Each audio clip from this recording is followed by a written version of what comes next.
E aí, pessoal, tudo bem? Espero que vocês estejam gostando aí dos cursos do IRS, tá?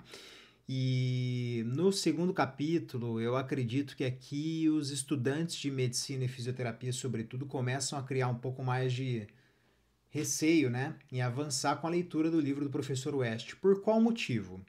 Porque o professor West fala que conversa ali sobre como o ar chega até os alvéolos, só que aí de repente você entra um pouco mais no capítulo, tem muita fórmula, tem alguns métodos de função pulmonar, cálculo do espaço morto anatômico fisiológico e talvez neste primeiro momento não tenha tanta aplicabilidade clínica, mas eu vou tentar trazer do ponto de vista clínico qual a importância destes métodos para você e o que a gente precisa de fato entender do ponto de vista clínico para aproveitar ao máximo isso e levar para a carreira de vocês, tá bom? Então vamos dar uma olhada na introdução do capítulo aí, porque o capítulo vai falar como o ar chega até os alvéolos.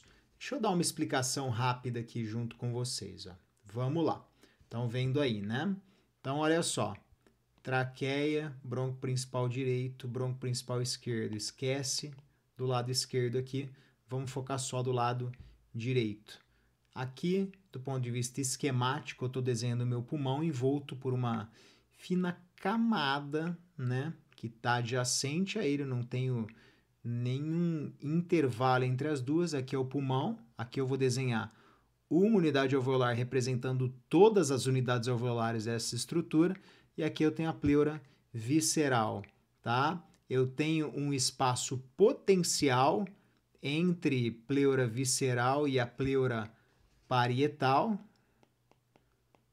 que é o chamado de espaço pleural, e aí aqui adjacente à musculatura intercostal interna e gradil costal, eu tenho uma estrutura chamada de fáscia endotorácica, tá? Vou pegar a cor verde e vou desenhar aqui a fáscia endotorácica. E externamente, eu não tenho esse espaço, tá? A caneta que escorregou. Externamente a fáscia endotorácica, eu começo a ter costela, costela, costela, costela e musculatura intercostal interna e externa. Dali em diante, eu vou ter o quê? Tecido celular subcutâneo e dali para fora eu vou ter pele, tá? Só para você entender aqui uma coisinha. O pessoal sempre fala aqui espaço pleural, tá? Aqui pulmão.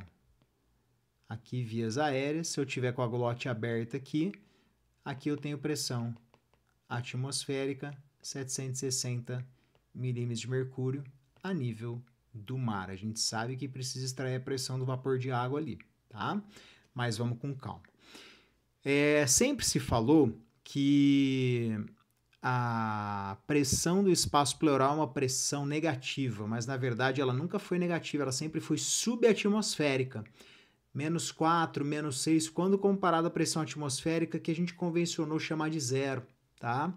Mas na verdade é 1 atm com 760 milímetros de mercúrio. Então se eu estou em repouso, sem realizar nenhuma INS, nenhuma ES, se eu estou com a minha glote aberta, a pressão dentro do alvéolo é a mesma pressão que no ar atmosférico, tá? E aí vai ser os 760 milímetros de mercúrio que a gente convencionou chamar de zero. Só que a pressão do espaço pleural ela é subatmosférica por alguns motivos, que nós vamos abordar ao longo do livro, que eu já quero começar a provocar vocês, porque a ideia desse curso é justamente essa, tá? Eu tenho a atração entre as moléculas de água aqui, que vai gerar tensão ar-alvéolo, que vai tentar fechar essa unidade alveolar. Eu tenho a força de recolhimento elástico pulmonar, que vai tentar fechar o pulmão aqui também, que vai tentar voltar o pulmão ao seu estado inicial. Eu tenho a elastância da parede torácica, que vai tentar deixá-la sempre um pouco mais aberta aqui. Eu tenho também os estomas linfáticos aqui, gerando em menor grau, né, uma capacidade também em deixar a pressão no espaço pleural menor do que no ar ambiente. Então aqui vai transitar de menos 4 a menos 6 milímetros de mercúrio quando comparado ao zero, tá? Então se a gente for falar, nós vamos ter 754, 756 milímetros de mercúrio, tá? E eu quero que isso tenha ficado claro para vocês, porque essa pressão junto à pressão transpulmonar é a pressão que mais vai ditar o movimento do ar no pulmão, tá? Então, vamos entender pulmão como unidade alveolar. Se eu tenho 760 milímetros de mercúrio aqui e dentro do alvéolo 760, que é o zero, eu não vou ter movimento de ar, porque aqui eu estou com a glote aberta, tá? No entanto, se de repente, aqui embaixo, um músculo importantíssimo que tem o centro tendíneo aqui, que é inervado pelo frênico, contrai, vai para baixo, minha musculatura intercostal externa contrai e aumenta o volume intratorácico, eu vou ter uma variação no volume, V1, V2, sendo que V2 é maior que V1.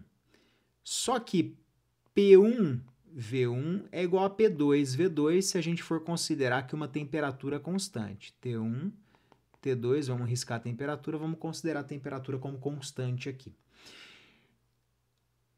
Visto isso, nós sabemos que se eu tenho uma variação no volume, eu tenho que ter uma variação também proporcional à pressão, porque eu preciso manter o produto constante, correto?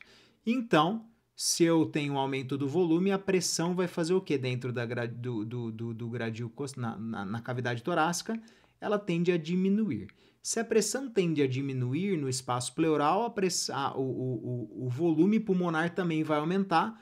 Consequentemente, essa pressão aqui dentro do alvéolo vai cair, 758, 759, e eu vou ter deslocamento da pressão atmosférica aqui do ar, na verdade, né, de 1 meio mais para 1 meio menos.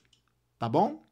Então, tá aí uma variável extremamente importante para a gente começar a entender, tá?